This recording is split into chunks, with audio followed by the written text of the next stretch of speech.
of you beautiful, beautiful, beautiful, beautiful, beautiful, beautiful, beautiful people. Yeah, all those beautifuls were there for a reason. Um, you could have been anywhere in the world right now, but you are here with us rocking on Sunday's Corner. We appreciate it from the bottom of our hearts. Welcome, welcome, welcome, welcome to the show.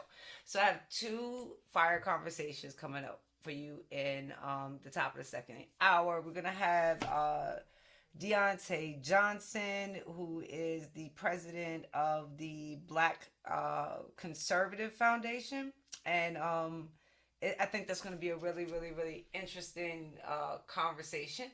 And then, of course, because of the Supreme Court ruling that for gun rights that has just been handed down out of New York, we're going to have the one and only Maj Toure on because I think we need to have an important conversation about that. But before we get to that conversation with Deontay and Maj, I want to set the scene for. I want to kind of lay out the brickwork. You know me. You know how I do. I don't want to walk you into any fire conversation unprepared for what you're about to walk into. No. I want to prepare you, get you ready. So, let's start off here, right? A source of unlimited pleasure, unbelievable amusement for me over the last couple of weeks has been watching Black Democrats realize the actual things that are said and done by their politicians, their pundits, their activists, right? You start to understand that they have this picture of the Democratic Party in their head, and it hurts them. It like, I think it might physically hurt them. I don't think it's just emotional. I think it might physically hurt them when they see the truth about their Democratic Party. It's like when they tell you like you never really want to meet your idols because every time you meet your idol, it'll disappoint you. It's like exactly that. They have this image of the Democratic Party in their heads, and then when you actually show them the words of a Democratic Party, they get an entirely different response. This carried over from crack pipes to late term abortions to inflation to the simple fact that Democrats actually want the gas prices to be high, right? You go on Twitter and you say that Democrats actually want the gas prices to be high. And you get, especially if I say it because I'm a Black person, you get all these Black Democrats. No, they don't. Are you kidding? Do you know how many sources I can show you of President Biden saying it? Of it coming out of the White House press corps? Not the press corps. The White House press secretary. Like, I could give you all these examples of, yes, they said it, but no. What do I get? I get knee pads. Every single time. And it is one of the easiest ways to fight Democrats. If, now, because it comes with a major if you actually have a record of standing on principles. Now, if you are one of those people that happens to knee pad for your political party, then you can't use this tactic.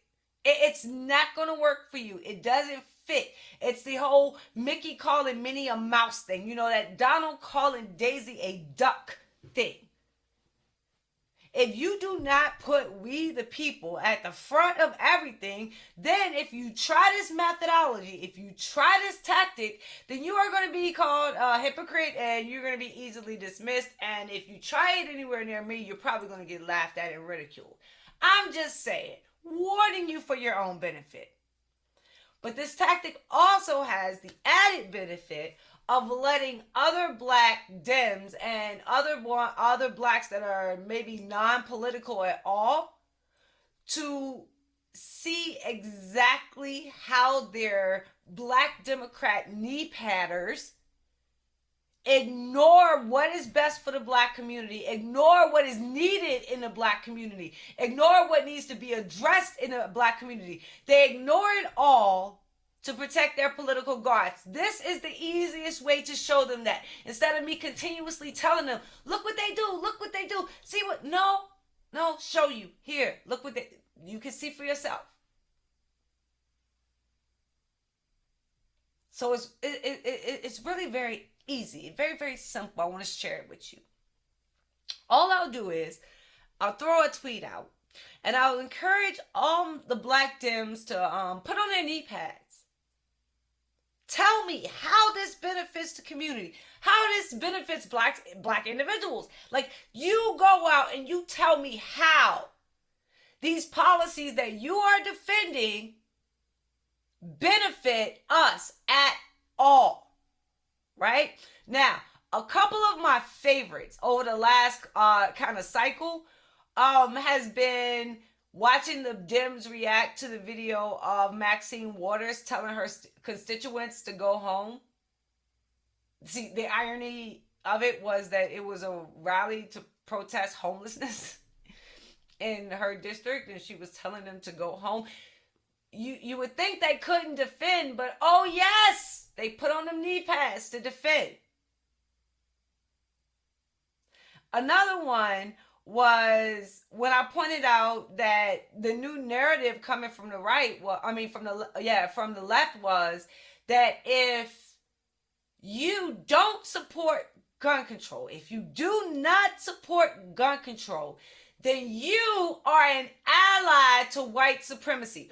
You could not imagine the number of black Dems that ran. Nobody's saying that. No one's saying that until, of course, I started retweeting all of their black Dems that were using that as an argument. I mean, I had tons and tons of proof, but it was funny just to see the knee pad. Now, the winner by far was Janet Yellen. It was by far was Janet Yellen, saying that black women should kill their babies as an economic plan. Right? So you just go to the Twitter sphere. You write, the Democrat economic plan for black women is for them to kill their babies. And all the black Dems will flock to tell me how I'm wrong, how I'm lying, or how I twisted what was said or what was done. Now,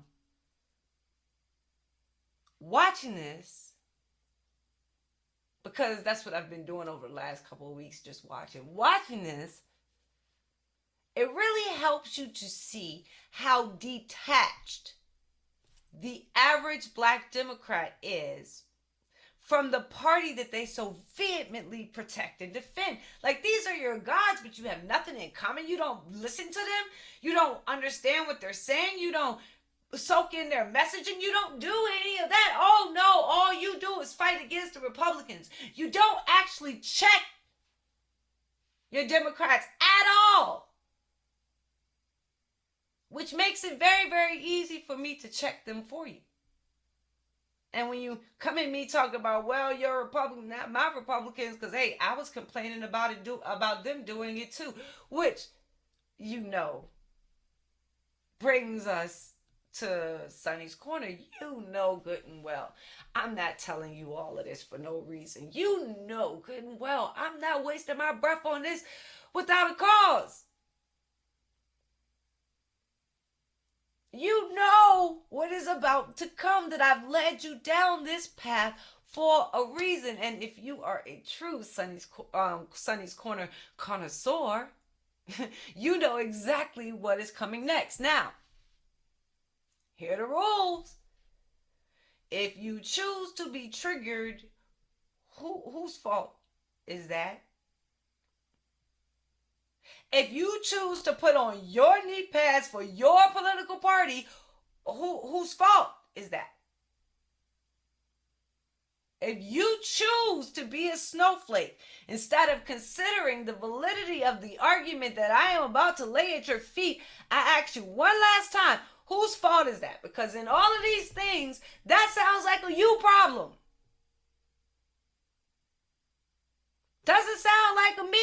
problem. It sounds like a you problem.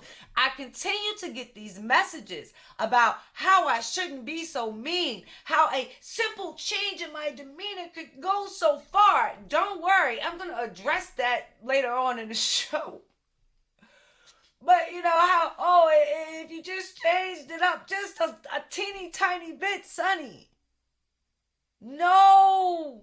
Understand, these conversations are supposed to be uncomfortable. They are supposed to push you out of your comfort zone. You are supposed to get out of your bubble. I am not wasting my breath for nothing. This has reasoning and purpose. There is a method to my madness. You are supposed to ask yourself, am I the Minnie to the Democrats' Mickey? Am I the Donald to their Daisy? I'm purposely invoking these feelings in you so that you can stop it. You have a choice. I'm hoping you choose to stop it. Are you ready? All right. Here's the Sonnie's Corner tweet. We're going to throw it out there. Get your response. Your conservative cousins teaching your conservative cousins. Play the Juneteenth audio.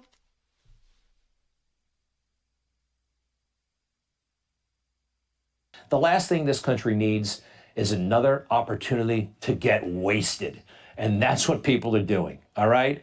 We drink on the Super Bowl, we drink on Christmas, and people are drinking on this Juneteenth. And yeah, all across the country, pub crawls, yeah, Juneteenth bar crawl. Let's drink up to honor what happened in Texas all those years ago. You know, again, this country, we have major addiction problems all over the place. Yet another opportunity to drink or get high? No, because if you put this stuff together, especially in urban areas where the Juneteenth celebrations have been the most intense, you got alcohol plus guns plus time on your hands plus weed plus heat and the overall resentment of the system. What's that going to result in? Any guesses? You know what it was, right? So, you listen to this, and of course, the immediate narrative that will be pushed out by the Democrats is, look how racist he is. Now, do you want to know what I get from this? I get the exact same behavior that I get from the black Dems. I get your knee pads. Whether it's you telling me why Juneteenth shouldn't be a holiday, whether it's telling me how it's divisive, whether you start stating crime statistics, the addiction problems around the country. Oh, really? The addiction problems around the country? The biggest addiction problem around the country right now is fentanyl. Really want to talk about it? No? There's guns and alcohol and time on their hands. Really? Go. What's up? Wait. What about the guns? They shouldn't be. I mean, got some questions just on principle standard about what was said in this audio. Right? But no, here you go. Ignoring all of that. And then be the exact same people that turn around and wonder how the average black person thinks that you're a racist. Now, you even got your black-faced Republicans. This is funny to me. You even got them confused. They're even up there like, well, we'll be talking about how the Republican Party freed the slaves. Here's history of that. Well, why can't we celebrate the history? You even have your black-faced Republicans asking you that. And they get to see what we see on a consistent basis. These responses that are not rational, they are not mature, they are not intellectual, they are not principle-based. They are all stereotypes and talking points. And the very first thing that popped into my mind when I started seeing them was, do you even realize that you lost? Right? If this was an intellectual, a cultural, a historical position on the battlefield of ideas, you lost. Juneteenth is a national holiday. Any fight that you thought you were a part of, any war that you thought you were raging, any scalp that you thought you claimed that would stop it, now, nope. You lost. It is over. And you have been found yet again wanting. Democrats beat you again. Let that sink in.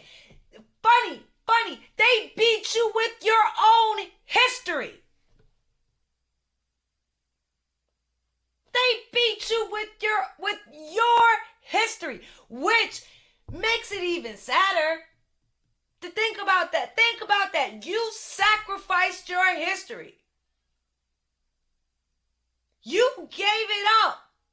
The history of how the Republican Party went into Texas forcing the Democrats to let go of their remaining slaves.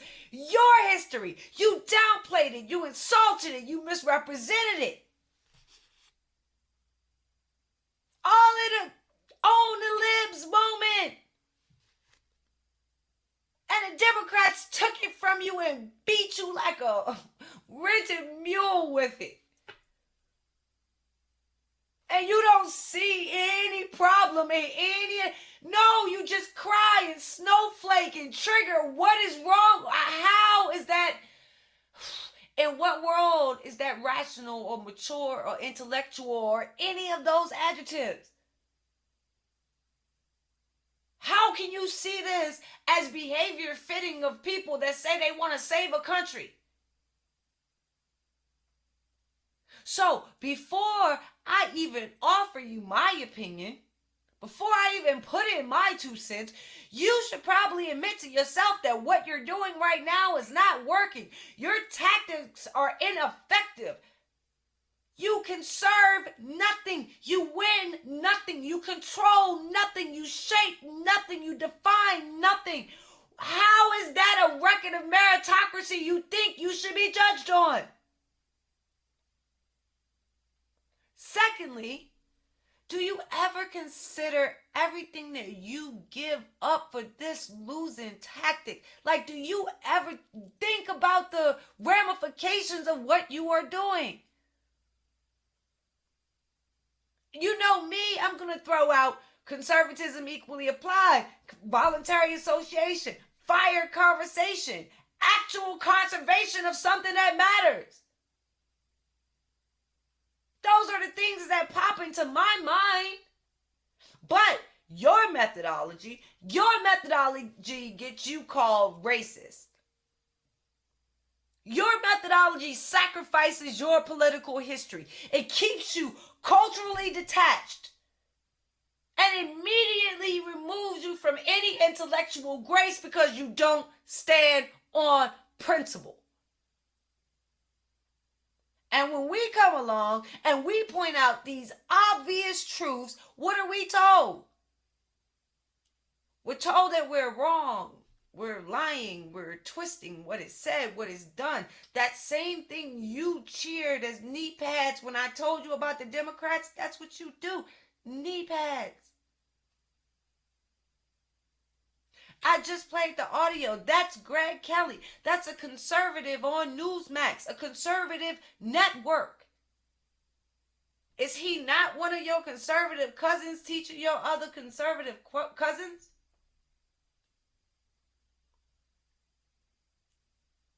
My question isn't whether it's racist. I'm not going there. That's low-hanging fruit. Y'all have fun with it. My question to you is, does this represent what you want your conservative cousins to be learning?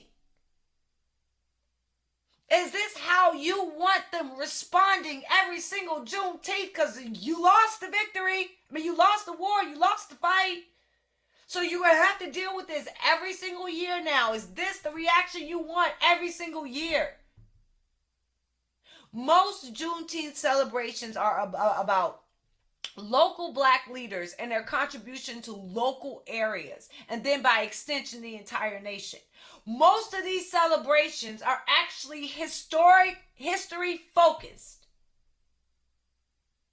They focus on connecting the populace to the excellence that helped form their communities, reminding them that it is possible for them to do it again. Are you starting to understand why this disconnect is so ingrained? If you can't realize and understand and see past the words of Greg Kelly to see what's actually being celebrated, how can you have an honest conversation with any black person?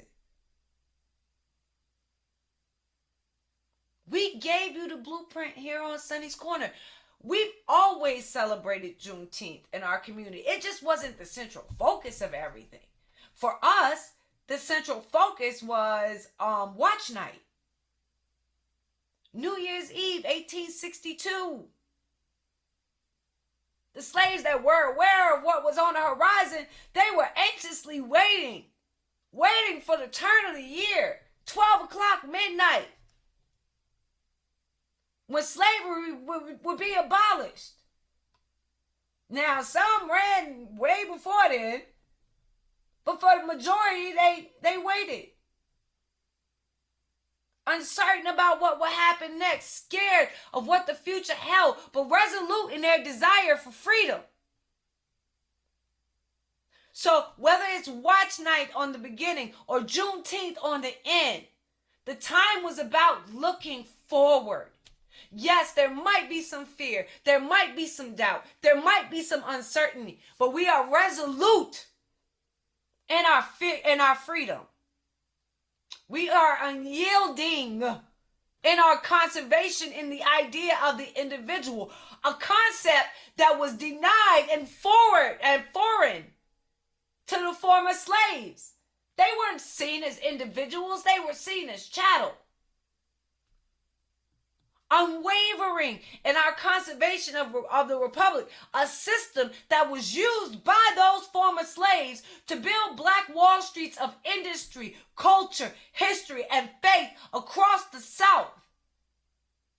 Unmovable in our conservation of the Constitution, where those former slaves were made citizens in the nation that they had helped to build.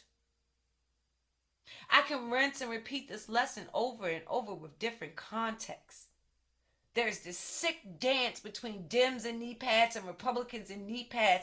And all that is required is a choice to stop dancing, a choice to stand up, a choice to put we the people over these political parties, a choice to activate and make it impossible for me to credit you with the words of Greg Kelly.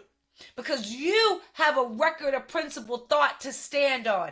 I couldn't accuse you of learning from your conservative cousins if you had proof of your lessons being taught instead. Work time. Everything is about choice.